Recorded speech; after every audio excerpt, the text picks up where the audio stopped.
What exactly happens when you spend a decade reading self help and self development books? Hi, my name is Sam, and I'm the host of the show Super Awesome You Brave Enough Today, a show about showing up for yourself and figuring things out one step at a time. If you haven't already, please take a moment to consider leaving a 5-star review and sharing this with any friends or family members you think that would enjoy it as well.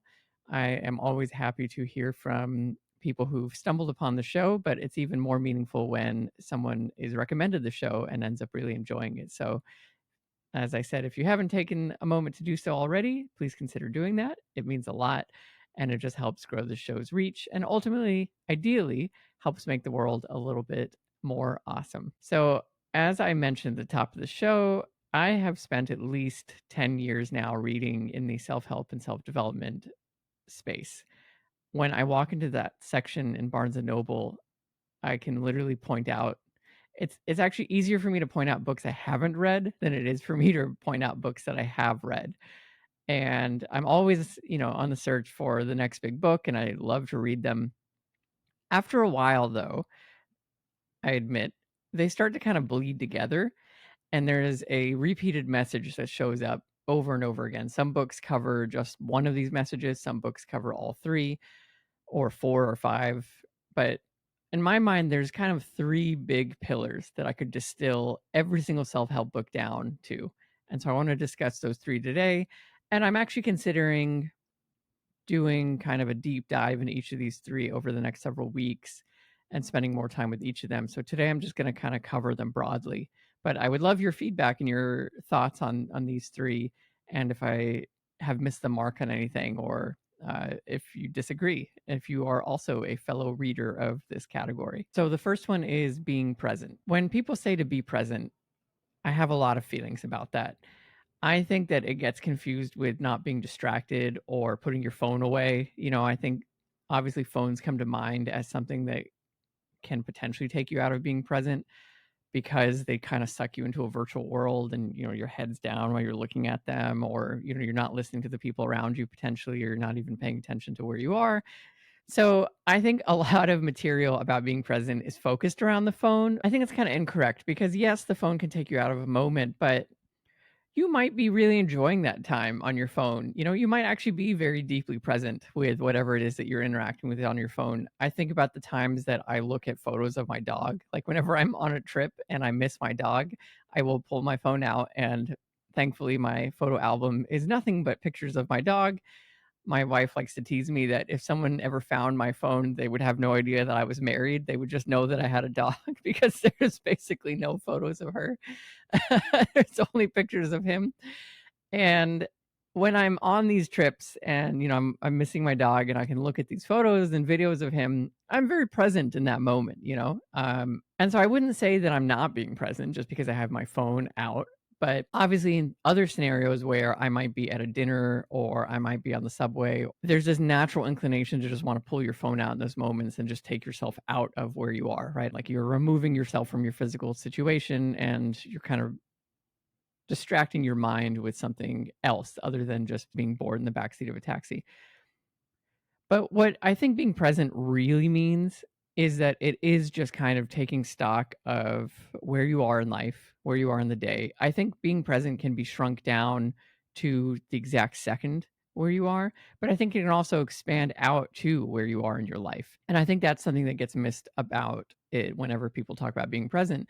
You can be present in your current situation. You can think about where you are with your job, your career, your life, your relationships, your friends, your money, your financial situation, your living situation, and take, kind of an inventory of where you are. And that does force a form of presence.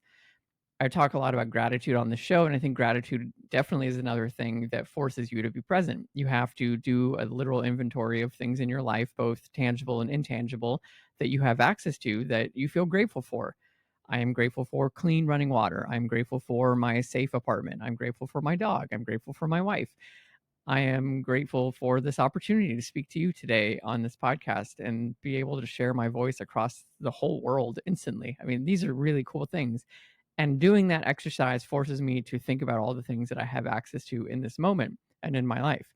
So being present can also be this kind of broad picture, broad strokes picture of where you are in your life. But like I said, it can also shrink down to the exact second. And being present can force you to deal with where you are right now. And I have done, you know, my best over these years to not immediately pull my phone out whenever I feel a tinge of boredom or whenever I'm in an uncomfortable situation. That could even mean standing and waiting for the elevator to arrive to my floor. It's truly now a habit where I just instantly pull my phone out of my pocket. And there are tips and tricks and hacks and things to try to get you out of these habits. Like nowadays, I will do my best to not leave my phone in my pocket, but instead I'll put it in my messenger bag that I'm carrying with me. And so that way, whenever my phone reflexively goes in my pocket, there's nothing there. And I'm like, oh, right, my phone's in my bag. And now I don't really feel like getting it because it's kind of buried in my bag. And before I know it, the elevator's here. So it's training me out of these reflexive habits. But more importantly, it's just reminding me that, hey, I don't need to be on my phone in this moment. Like 15 seconds on this device while I wait for this elevator, it's fine for me to just stand here and wait. And that 15 seconds, I can train it up and train it up. Meditation is another thing that forces you to be present because you literally just have to sit there often with the eyes closed and just focus on your breath. And that can be really challenging, but it gets easier through the months and the years that you do it. And again, it teaches you this ability to kind of be uncomfortable and force yourself into your surroundings and not just escape it. The beauty of being present really is that it just makes you aware of where you are in life, both in that exact moment, but also, as I mentioned, in the broader picture of where you are in your life. And it can help you set your goals, and it can help you figure out where you want to be and how do you want to get there. And I just think it's really important to have those moments of being uncomfortable. I think in those moments is when our brain then starts to shop for ideas, and I'm often most creative in those moments. In fact, I can't tell you the number of times that I'll just be standing there and I want to pull my phone out and I don't, and then all of a sudden I just get hit with an idea. And then ironically, I pull my phone out because I need to record that idea because otherwise I'll forget it. But at least I got the idea. And had I just, opened up TikTok or something, like I was never going to get that idea. It would have been drowned out in the noise of all the videos that I'd be scrolling. So being present is a really important part to creativity, to joy, to happiness, to gratitude, and all these other critical things that, in my opinion, make life a more fulfilling one. The second thing that I could distill all these books down to is showing up. And I've talked about this, I think, as the season one closer of, what's the one thing that is actually important out of all of these books. If I had to rank them, I probably would put this at number one. If you're type of person that has a goal and, like a long-term goal and that's where you want to be, it's showing up. You actually have to put in the work. There are no shortcuts. No one's going to hand this to you. Um, yes, you could go and try to win the lottery, but the odds are so infinitesimally small.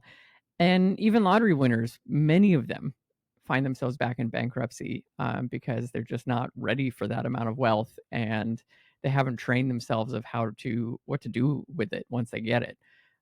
That's a very, very unfortunate repeated storyline with lottery winners. So even if that's your goal of just like amass a bunch of wealth overnight through a lottery win, you still have to find a way to kind of earn that wealth and know what to do with it and make sure that you are a steward of it because it can disappear so fast, like much faster than you can imagine.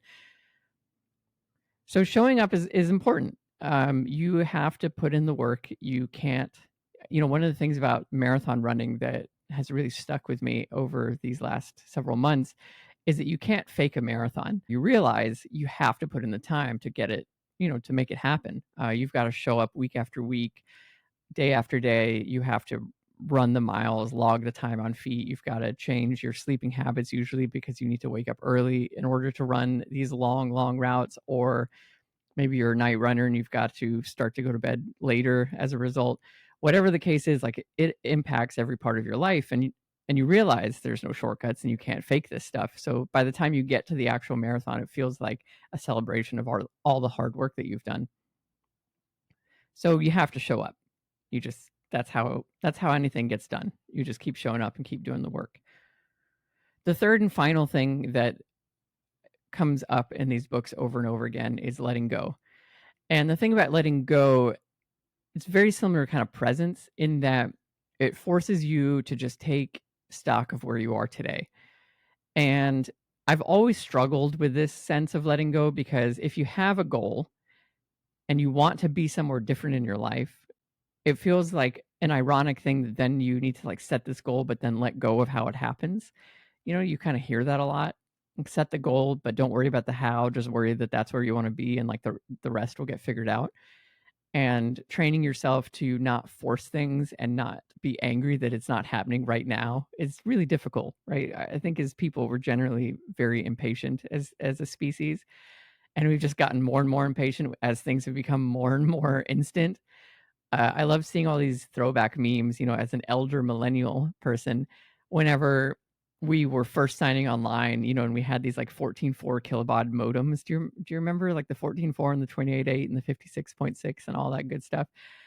And every single time it would go up in speed, we'd be like, wow, this is the fastest the internet has ever been. And it would still take like 20 minutes to download a song, but it just felt so fast compared to the hour that it used to take. And now we can literally, download a song anywhere in the world in our pocket, on our phone in an instant. Like there's not even downloading, you just stream it and it's just there. You hit play and it's playing. And sometimes we're still like, oh, I can't believe how long, it took to open up the music app like that. That took forever to open and it'll be like half a second. So we're impatient and we just continue to be more impatient. So letting go of the timeline is important, and letting go of what you can't control. That's ultimately what I think letting go is really trying to teach us. And it's a very difficult lesson, but if you can learn to focus on what you can do and let go of the rest, again, I think you're going to be a much happier, much more fulfilled individual. There are things that we can't control that we get angry about all the time. Letting go also means letting go of other people's reactions to your work and your thoughts and other people's thoughts about what you're doing, and just trusting your instincts and trusting your voice a little bit more. So these three things I think are all related because they all kind of come back to being where you are, focusing on what you can do, having an action oriented mindset, and letting the rest just be whatever it's going to be. So, in summary, again, I think, these 10 years of reading these books is brought down to number one, being present, number two, showing up, number three, letting go. And if you can master these three things, and each one of them probably you could devote a lifetime to getting really good at, but if you can begin to get better at all three and just kind of lift the boat, so to speak, to borrow a metaphor, you will be a lot happier. And you'll find just a more fulfilling life and a calmer life, and you'll learn to let things that you can't control just kind of brush off of you and focus on everything that you can control. And you'll learn to look for opportunities when you feel there are none, and you'll learn that the challenges are just part of the journey, that there is no journey without the tough stuff, right? And in fact, if you just got everything you wanted, I think you'd be pretty bored pretty quickly. On that note, there's a side story where that was really drilled into me at a young age. I played the game SimCity 2000. Again, I'm really dating myself here, but I loved SimCity 2000. I mean, what a great game.